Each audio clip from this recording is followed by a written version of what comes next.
See, complaints are great news. I would much prefer a complaint than apathy. Apathy's like they don't even care. There's nothing to work with there.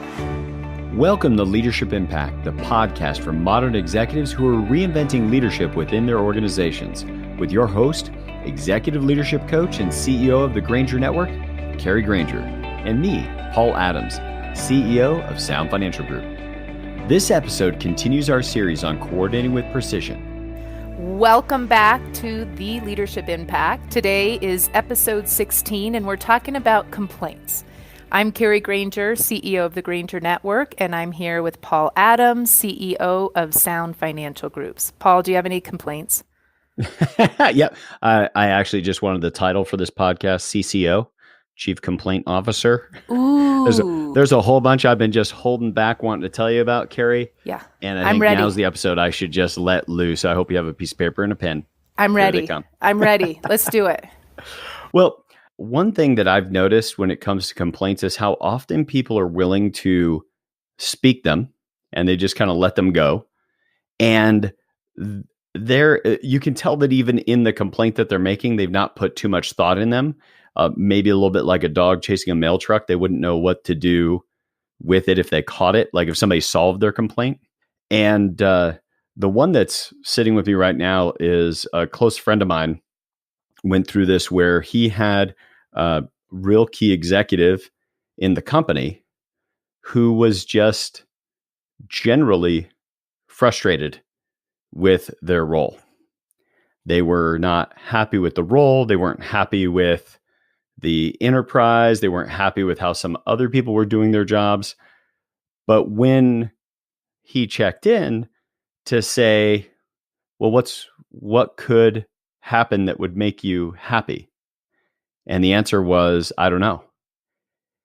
And when I heard that, I'll give you just my uneducated first thinking. I think that this person has in their own mind kind of lodged a complaint, if you will, versus some ideal of how they wish it might be different, but not actually thought it through well enough to even say, well, it would make me really happy as long as unicorns had all of these attributes. And like, even to say it out loud starts to sound silly that there's been this underlying dissatisfaction for that executive that had maybe nothing to do with anything they could fix, just to compare and contrast constantly against maybe some perfect ideal.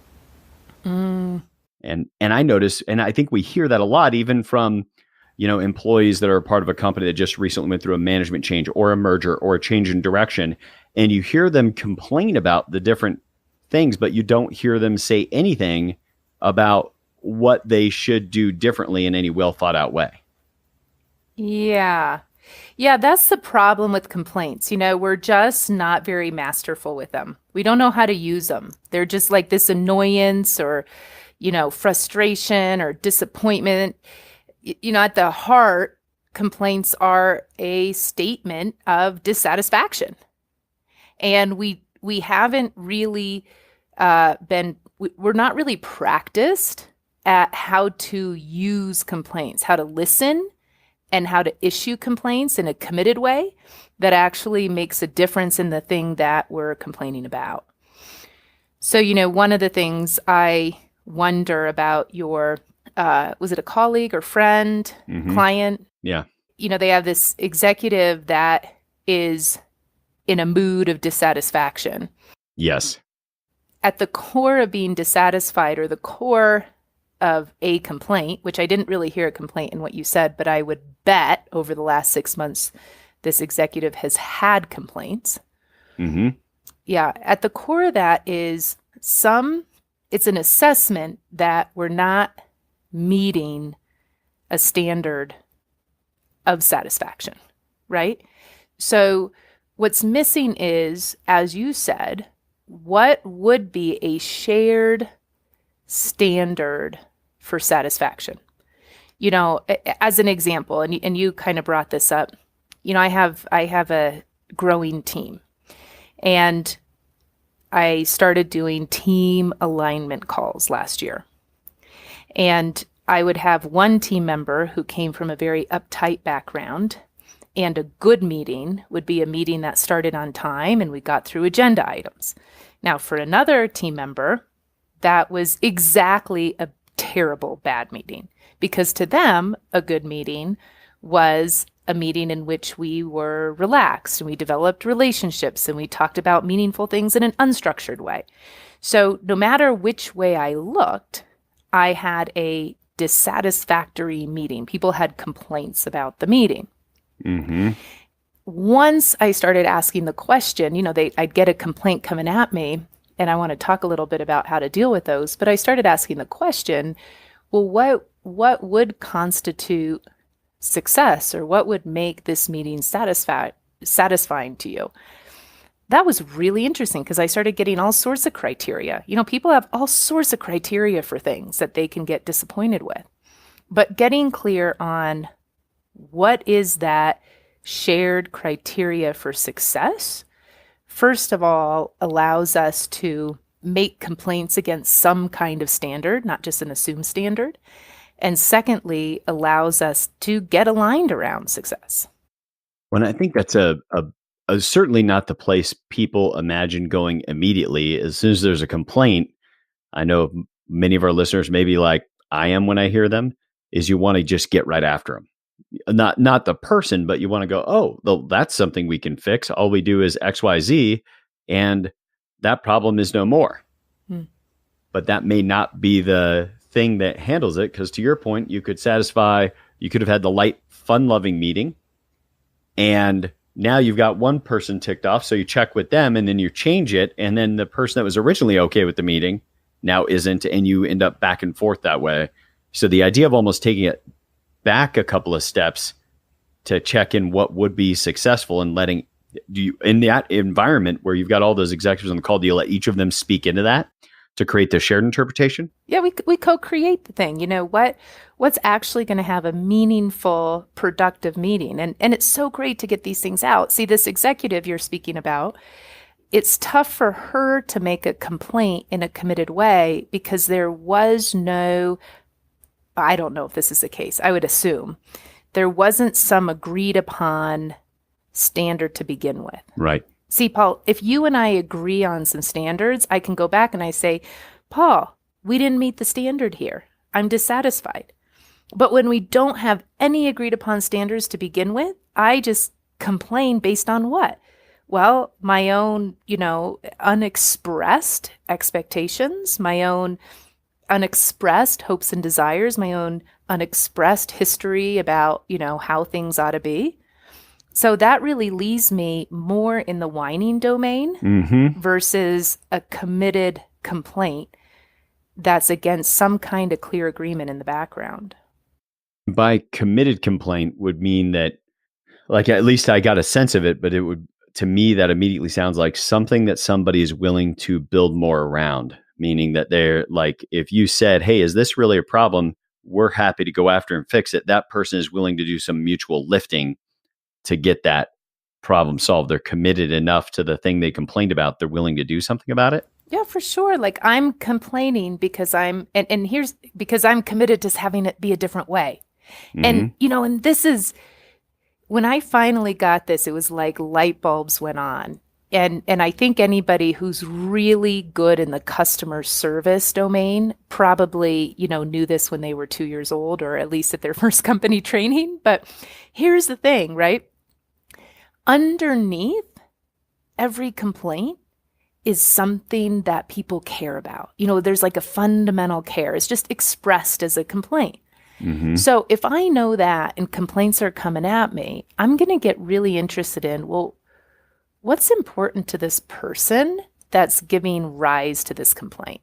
This is, or see it as, this is a fundamental care coming at me disguised as a complaint. Yes.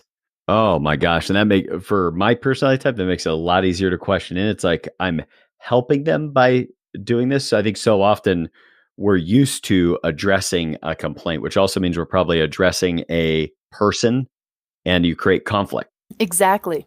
Yeah. So starting by asking the question, what is the underlying care, or what's important to this person? that has them make this complaint. If I looked at my two team members, right? So one of them really cared about efficiency, and the other one really cared about relationship. And so now we can design a meeting in which there's, we build relationship and we are efficient and get stuff done. Or we can create two different meetings that are designed for, different purposes. If I just approach the complaint at face value, it's a little bit more reactive than getting to the root of it. Yes, totally accept.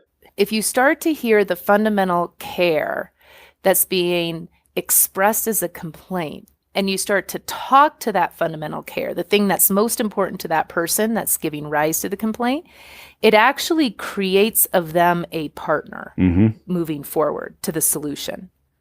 Right? Because I say, wow, what I'm hearing is that you really care about building relationships. And given that we're a virtual team, these team meetings for you are an obvious place to do that. Well, as soon as I say that, they start to question, well, yeah, but I guess if we had another place to do that, it would work. Yes.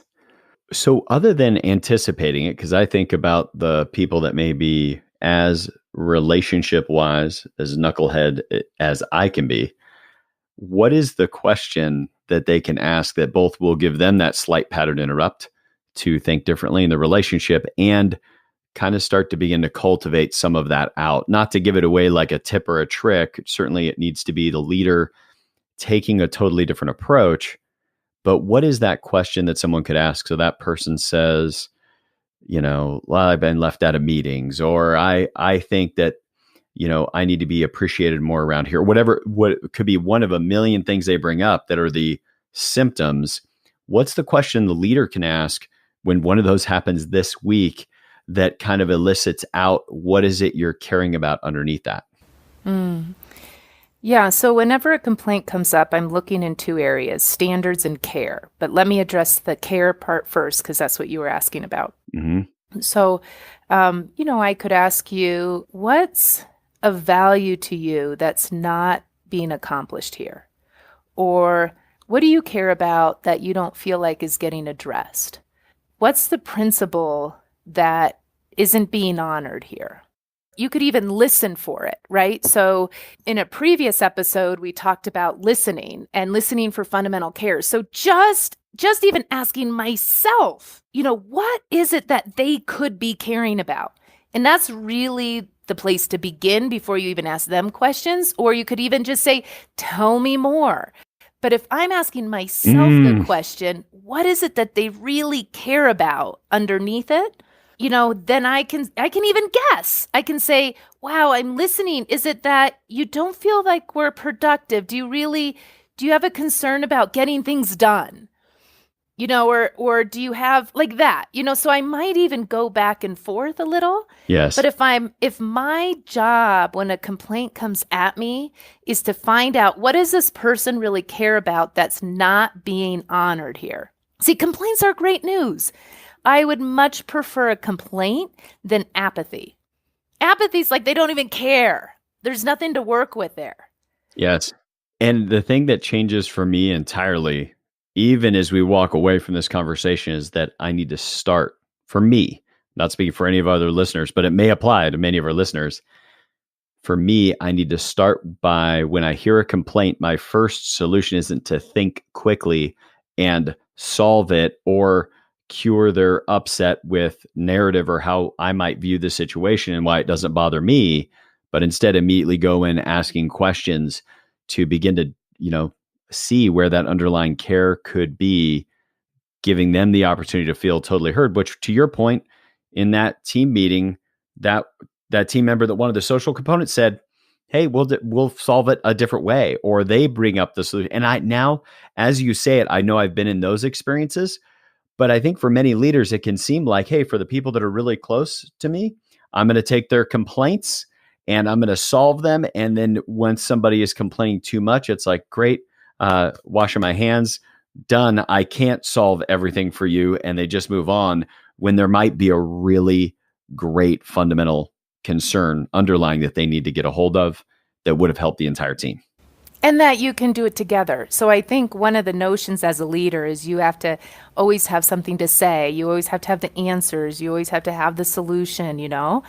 And when I find out what's really important to you, I can say, okay, well, let's look together. How do we make that happen? You know, and that's the case for me a lot of the time. I mean, I've talked about this before, but our team is really growing. And, you know, we're putting in the infrastructure. We don't have the infrastructure for the next 10 years. You know, we have the infrastructure for last year, yes, which is not sufficient for this year, right? So that's many of our listeners, I'm sure. Right? So I will get complaints and boy, I have to manage myself because my first reaction is to make them wrong. Yeah. Like, you didn't get it, right? Like, look how hard I'm working. And in fact, I had one colleague that, you know, man, I know our infrastructure is lagging. And, you know, and they called me up and said, look, it'd really make a difference, you know, if you had done this. And I'm like, you don't think I know that? You don't think I'm at work on that? Come on, right? Versus I was like, give me a break. And I thought, boy, that wasn't my best self. So, you know, if I was better with her, I would have said, yeah, thank you. I can hear that you really share my standard for impeccability. And let me tell you what's going on here. And maybe you can help me figure out an interim solution, you know, for impeccability, given, you know, what we're currently dealing with and the kind of system we currently have. So good. And Kari, I'm constantly thinking about what could we give people this week that they could work on, identify with, et cetera. Number one, if that idea of somebody's pervasive mood got your attention and you need a refresher on that, that's episode 5. So if you want to go back and re-listen to that. But second would be this week, as you go into your week, look for where the complaints are, meaning in conversations, people are making them all the time. And there's 2 ways to think about it. One is when you're making a complaint, are you making that complaint in a way that speaks to the standards that you're holding for the sake of the organization, the agreed upon standards? And are you evidencing your underlying care that you're after? So you're not giving somebody in leadership a task to address your complaint, which is how most of them register with most people. If you're committed to the complaint, make sure that you're able to communicate in a way that deals with the things you care about or you care about for the organization and what standards you're trying to hold. And then second would be this week, if you're any kind of a leader, you're going to end up with at least 3 complaints in the rest of the week. Well, take a look at them and see if you can ask at least 2 questions before speaking into the complaint itself to see what's underneath it for the other people and see what comes loose about it. We'd love to hear about that in the reviews or, send an email directly to Kari and I. You can find all our contact information in the podcast description. We'd love to hear it. Awesome, Paul. I just think about the 2 questions I'm going to ask, right? And that is, what do they care about underneath their complaint? That's one. And the second one is, do we have a shared standard for that complaint, for that care? Do we have a shared criteria for what it looks like to do that well? That's so good. Once again, Kari leaving us with something incredible to wrestle with this week and every week. And we just hope that this has been a contribution to your leadership impact. Thank you for tuning in to Leadership Impact, the podcast for modern executives who are reinventing leadership within their organizations. Subscribe now at GrangerNetwork.com or wherever you get your podcasts. And to support you in your leadership impact, we've created an exclusive set of guiding questions on today's topic. Just text the word complaint to 900-900 and you'll receive the link. If you like what you're hearing, you will love our online courses, which will transform your performance and leadership over 4 months with videos, practices, and group Q&As. These online courses are our approach to essential development for professionals. Learn more at GrangerNetwork.com and join us for our next episode, How to Make Meaningful Offers.